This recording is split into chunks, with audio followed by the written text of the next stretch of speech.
close till I get up. Time is barely on our side. I don't wanna waste what's left. The storms we chase. Welcome to YouTube channel education for all.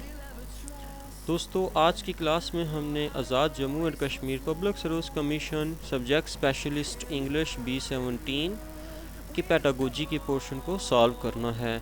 ये paper 2018 से लिया गया है। इससे पहले हमने senior teacher general line 2018 के pedagogy के पोर्शन को सॉल्व किया था और ये क्लास नंबर 10 है। इससे पहले क्लास नंबर 9 में हमने पियाजे की कोग्निटिव डेवलपमेंट की मुख्तलिफ स्टेजेस के बारे में पढ़ा था। तो चलते हैं आज के पेपर की तरफ। आज का हमारा पहला MCQ है जी, both aptitude test and achievement tests are A adjustment tests, B ability tests, C anxiety tests, D attitude tests. तो डियर फॉलोवर्स, जो A ऑप्शन है एडजस्टमेंट टेस्ट्स, ये किसी भी लेवल में बच्चों को किसी भी सब्जेक्ट में उनकी एडजस्टमेंट के लिए ये टेस्ट लिया जाता है और बच्चों को आगे प्रमोट किया जाता है। इसी तरह जो C ऑप्शन है जी, एंजाइटी टेस्ट, ये जो टेस्ट होते हैं बच्चों की ज़हनी कैफियत को नापने के लिए इस्तेमाल किए जाते हैं। और D है एटीट्यूड टेस्ट्स। एटीट्यूड टेस्ट्स जो होते हैं बच्चों का जो रवैया होता है मुख्तलिफ़ किस्म की सरगर्मियों में, उनकी पैमाइश इन टेस्ट्स के ज़रिए की जाती है। और B ऑप्शन जो है ये क्या है जी, एबिलिटी टेस्ट्स। ये ऐसे टेस्ट होते हैं जो बच्चों की काबिलियत जानने के लिए इस्तेमाल किए जाते हैं। जैसे ऊपर उसने हमसे पूछा है कि बोथ एप्टीट्यूड टेस्ट, एप्टीट्यूड जो होता है ये बच्चों का रुझान किस तरफ है, whether they should go for arts subjects और साइंस सब्जेक्ट्स, कि बच्चे को आर्ट्स में जाना चाहिए या फिर साइंस में जाना चाहिए, उसका एप्टीट्यूड किस तरफ है, उसका रुझान किस तरफ है। एंड अचीवमेंट टेस्ट क्या होते हैं जी, कि बच्चे ने क्या हासिल किया ओवरऑल लर्निंग एक्टिविटीज़ से। तो जो एबिलिटी टेस्ट होता है इसमें भी काबिलियत बच्चों की जानी जाती है। तो B is the right answer. Next question है जी, human intelligent is affected by, इंसानी जहानत जो है वो किस से अफेक्ट होती है। A only heredity, B only environment, C both heredity and environment, B neither heredity nor environment. तो डियर फॉलोवर्स, अगर हम सिर्फ तवारस की बात करें तो ये रॉन्ग आंसर है। B क्या है जी, ओनली इन्वायरमेंट, सिर्फ माहौल, बच्चा सिर्फ माहौल से सीखता है। और यहाँ A में क्या है जी, बच्चा सिर्फ वालदेन से सीखता है, यानी जो खसूसियात उसको वालदेन से उसको मिलती हैं पैदाइश के वक्त। और C उसने बोला है कि बोथ हेरिडिटी एंड इन्वायरमेंट, एक तो तवारस हो गया और माहौल, दोनों से बच्चा सीखता है। तो C इसका राइट आंसर है। सी ज़ाहिर सी बात है, बच्चा वालदेन से भी कुछ चीज़ें पैदाइश के वक्त लेके आता है। अगर वो इंटेलिजेंट है बहुत ज़्यादा तो उसके वालदेन में से भी कोई इंटेलिजेंट होगा और वालदेन से वो सीख रहा होता है और माहौल से भी वो सीखता है। तो C is the right answer. Next question है, on which animal Pavlov conducted his experiment. जो Pavlov थे, आपने किस जानवर पर जो है अपना तजुर्बा किया था। तो Pavlov जो है, A क्या है जी, रैट है, B क्या है, कैट है, C क्या है, डॉग, D बर्ड। तो Pavlov जो है आपने अपनी लर्निंग थेरीज़ में किसके ऊपर तजुर्बा किया है जी, डॉग के ऊपर। नेक्स्ट MCQ है जी, what is the bell in Pavlov's classical conditioning. जो Pavlov की क्लासिकल कंडीशनिंग की जो लर्निंग थेरी है, इसमें बेल को कौन सी टर्म का नाम दिया गया है। A UCS, B UCR, C CS, D क्या CR। तो डियर फॉलोवर्स, जो क्लासिकल कंडीशनिंग है ये Pavlov ने पेश की थी। और Pavlov जो हैं आप एक रशियन साइकोलॉजिस्ट हैं, आपको 1904 में नोबेल प्राइज़ दिया गया। और ये जो क्लासिकल कंडीशनिंग है इसको रिस्पोंडेंट कंडीशनिंग भी कहते हैं, कंडीशनड रिफ्लेक्स भी कहते हैं, कंडीशनड रिस्पॉन्स भी कहते हैं, और इसको Pavlov कंडीशनिंग भी कहते हैं। तो Pavlov ने क्या किया था डियर फॉलोवर्स, Pavlov ने कुत्ते के ऊपर तजुर्बा किया था अपनी लर्निंग थेरी में। तो जब कुत्ते के सामने खाना लाया जाता था तो कुत्ता क्या करता था, खाने को देखकर उसके मुंह से लाल टपकना शुरू हो जाती थी, यानी उसके मुंह में पानी आना शुरू हो जाता था, सेलिवेशन आना शुरू हो जाती थी खाने को देखकर। तो पावलोव ने ये किया कि उसने खाने और लाल के टपकने के दरमियान में बेल को भी वो ले आया। अब बेल बजती है तो कुत्ते के सामने खाना आता है, लाल टपकना शुरू हो जाती है और वो खाना खाता है। यानी उसने ये अमल 2-3 बार किया, बेल बजती है, खाना आता है, कुत्ते के मुंह से पानी बहता है और फिर वो खाना शुरू कर देता है। तो फिर इस तरह क्या कुत्ता सीख गया कि जब बेल बजती है तो खाना आता है। तो अब जब बेल बजने लगी और कुत्ते से मुंह से एडवांस जो है ना लाल टपकना शुरू हो गई, सेलिवेशन आना शुरू हो गई, उसे पता चल गया कि अब बेल बजी है तो खाना आ रहा होगा। तो क्या है कि कुत्ते ने सीख लिया था कि बेल जो है आ रही है और खाना आ रहा है। तो पहली कंडीशन क्या थी कि खाने को देखकर कुत्ते के मुंह से लाल टपकना शुरू हो जाती थी। तो अब जब उसने पावलोव ने बेल को जब वो ले आया तो क्या है कि अब बेल जब बजती है तो उसके मुंह से लाल टपकना शुरू हो जाती है। तो यूसीएस के अनकंडीशन स्टिमुलस है, यानी जो फूड है खाने को कहा गया अनकंडीशन स्टिमुलस। बी है यूसीआर अनकंडीशन रिस्पांस, यानी जो उसके मुंह से लाल टपकती है। सी ऑप्शन है जी CS condition stimulus. Condition stimulus क्या है जी बेल है। और डी क्या है सीआर कंडीशन रिस्पांस, यानी जो उसके मुंह से लाल टपकती है उसे क्या कहा गया है, सीआर कहा गया है।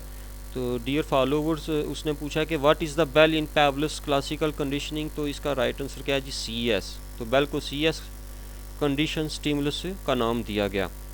तो इंशाल्लाह हम ये पावलोव की जो क्लासिकल कंडीशनिंग है इसको हम इंशाल्लाह अच्छे तरीके से एक अलग लेक्चर में समझने की कोशिश करेंगे इंशाल्लाह आने वाले लेक्चर्स में। नेक्स्ट क्वेश्चन है जी, अकॉर्डिंग टू पियाजे planned problem solving moves from trial and error to a planned approach at the end of what stage of development? A sensory motor stage, B formal operations, C pre-operational, D concrete operational। तो इसका right answer क्या है जी A sensory motor stage. Next question है, general science is compulsory up to primary, B elementary, C lower secondary, D higher secondary. तो elementary is the right answer B. Next MCQs है जी, social sciences deals with A human behaviour, B values, C traditions, D क्या है history. तो इसका right answer क्या है B values. Question number 78 है, the idea that learning is a social process was given by A पियाजे, B कोलहर, C Skinner, D Vygotsky. तो ये Vygotsky ने कहा था कि बच्चा जो होता है वो माशरे से सीखता है, बच्चे के अंदर सोशल इंटरेक्शन जो होती है वो उसके सीखने में अहम किरदार अदा करती है। तो D is the right answer. Question number 79 है, use of life experience in education was supported by behaviourists, cognitivists, C है कंस्ट्रक्टिविस्ट्स, डी क्या है जी सोशलिज्म। तो इसका राइट आंसर क्या है सी कंस्ट्रक्टिविस्ट्स। Question number 80 है, students activities can be displayed on flannel board, B bulletin board, C white board, D magic board। तो इसका राइट आंसर क्या है ए flannel board। Question number 81 है, the process of drawing a sample from a population is known as A survey research, B census, D sampling and D none of above। तो C is the right answer। The split half method is used as a test of A constancy, B inter observe consistency, C external validity, D internal validity। तो right answer इसका क्या है G D internal validity. Question number 83 है जी, alternate form reliability is also known as A parallel forms, B test retest reliability, C convergent reliability, D क्या है split half रियलिबिलिटी। तो इसका right answer क्या है डियर फॉलोवर्स ए पैरेलल फॉर्म्स। क्वेश्चन नंबर 84 है, विच of the following is true about ecological validity? A ecological validity refers to the applicability of findings to the real world. B, all laboratory experiments have low ecological validity. C, ecological validity refers to how much a study's methods resemble real life situations. D क्या जी, none of the others answer is correct. तो इसका right answer क्या है जी, A, ecological validity refers to the applicability of findings to the real world. Question number 85 है, completing a task with 80% accuracy is requirement for the success is example of dash. A, norm referenced, B, criterion referenced, D, C, measurement, D, none of above. तो right answer क्या है जी इसका, criterion referenced. The gestalt means A, the parts, B, the whole, C, association, D, grammar। तो right answer क्या है जी, गेस्टाल्टिज्म का क्या मतलब है, the whole। क्वेश्चन नंबर 87 है, our learning deals with the dash of responding in problem solving। A, ease and quickness, B, delay and remembrance, C, forgetting and relearning, D, revision of the information। तो री learning, अवर learning क्या होती है जी, एक चीज़ जो आपने याद कर लिया आप उसको दोबारा याद करते हैं तो उससे क्या होता है कि वो आपको बेहतर तरीके से और अच्छे तरीके से याद हो जाती है। तो दोनों जो आंसर इसका राइट बनता है जी वो ए है। तो वैसे डी भी जो है इसके काफ़ी करीब है। नेक्स्ट क्वेश्चन है जी, physiognomy is the association of dash with behaviour. A, head information, B, physical traits, C, lines in hands, D क्या है जी, फॉर्मेशन ऑफ स्टार्स। तो राइट आंसर क्या है जी, फिजिकल ट्रीट्स। 89 है, the basic system model has dash major aspects. A, 2, B, 3, C, 4, D, 5। तो right answer इसका क्या है जी, 4। नेक्स्ट क्वेश्चन है, the comprehension term covering building, play ground, furniture, equipment, library and laboratory is called. ये जो comprehension term है, building की, प्ले ग्राउंड की, फर्नीचर, इक्विपमेंट, ये सारी चीज़ें किसी भी स्कूल में क्या कहलाती हैं, स्कूल का प्लांट होती हैं, स्कूल का स्टाफ होती हैं। सी, एजुकेशनल मैनेजमेंट में आती हैं या ह्यूमन रिसोर्स डेवलपमेंट में आती हैं, तो ये स्कूल का क्या होती हैं जी, प्लांट होती हैं। A is the right answer. They are dash types of resources, resources की कितनी अकसाम है जी, 3 टाइप की होती हैं रिसोर्सेज। क्वेश्चन नंबर 92 है, the procedure of giving direction to and providing critical evaluation of instruction task is termed as dash. A, management, B, inspection, C, planning, D, supervision. तो D इसका right answer है जी, supervision.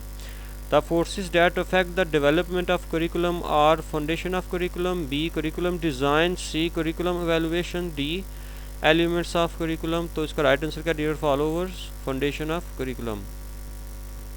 Question number 94 है जी, the curriculum can not be developed without A, objectives of curriculum, B, foundation of curriculum, C, design of curriculum and D, evaluation of curriculum. तो A इसका right answer है जी, objective of curriculum. इसके बगैर जो है curriculum design नहीं हो सकता। आपको ऑब्जेक्टिव पता है नहीं है तो आप करिकुलम किस तरह डिज़ाइन करेंगे। 95 है, philosophical foundation of curriculum helps in the exploring new methods of teaching, B, financial profit, C, job security, D, evaluation. तो इसका राइट आंसर क्या है जी, A, methods of teaching. Question number 96 है, the major purpose of co curriculum activities is, जो co curriculum activities हैं उसका जो बुनियादी मकसद है वो क्या है जी। A, provide relief from the usual classroom routine, B, allows students an opportunity to develop in to good citizen, C, helps students achieve a well-adjusted personality, D, permit students to have choice of educational program। तो इसका right answer क्या है जी, C, helps students achieving a well-adjusted personality।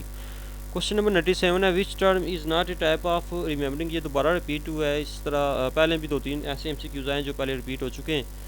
तो ए, recall, B, recognition, सी, रेडंडेंसी, D, relearning. तो रेडंडेंसी इसका right answer है सी। 98 है, Sara is looking for a organised instructional programme in which the teacher and learners can be physically separated. Which of the following will she choose के वो कौन सा programme है जिसमें टीचर और स्टूडेंट जो होते हैं फिज़िकली सेपरेट होते हैं, एक दूसरे से जुदा होते हैं। A distance education, B uniform resource locator, C web quizzes और डी क्या जी कंप्यूटर बेस्ड इंस्ट्रक्शंस। तो इसमें राइट आंसर क्या है जी? Distance education. डिस्टेंस एजुकेशन ऐसी एजुकेशन होती है जिसमें टीचर और स्टूडेंट जो होते हैं वो फिज़िकली एक दूसरे से सेपरेट होते हैं, अलग होते हैं। आप डिस्टेंस एजुकेशन में ले सकते हैं इलामा इकबाल ओपन यूनिवर्सिटी को, कि असाइनमेंट्स वगैरह लिख के हमें टीचर को भेजनी पड़ती हैं। 99 है जी, you are asked to evaluate the effectiveness of an instructional game after using it in teaching a lesson in high school science. Which of the following should you avoid? A present problems which are relevant to learning objectives, B allow learners to select different content materials, C क्या provide a cooperative learning atmosphere, D क्या जी provide a scoring system। तो इसका right answer क्या है dear followers? B allow learners to select different content materials. हमारा आज का आखिरी एमसीक्यूज़ है जी।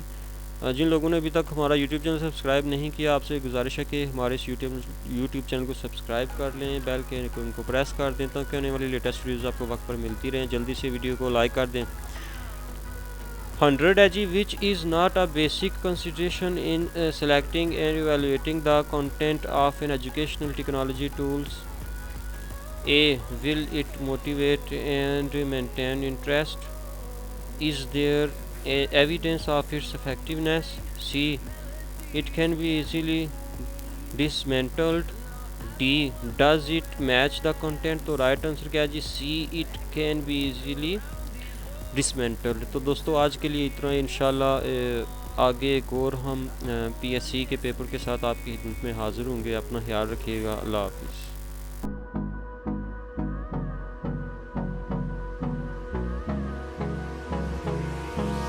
Hold me close till I get up. Time is barely on our side.